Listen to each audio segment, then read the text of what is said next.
دا حاجیاباد ته زموږ مشر ملګري او زوړ ملګري ګل محمد محسور صاحب تشریف راوړی وړاندې شي او خپل کلام دې وړاندې کړي.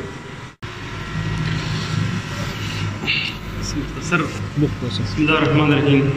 غزل وړاندې کومه دغه نه بد لنډی نظم دی. د پوه هندو نه کلمه نه وځي او د یار د خولې نه راته ښه نه وځي. د مینې تاو دی ور پرېوت دی ورته که نه د هسې که نه نو هسې د چا خوله نه وځي. ته یې زما د زړه نه چا ایستلی ګنې د کور نه خو کوربه نه وځي.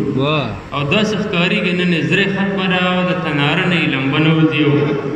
خلکو د کاڼو نه رانجه ویسته خو ستا را سترګو نه رانجه نه وځي. د کور دیوال یې ورته وغورځوو په دروازه یې جنازه نه وځي.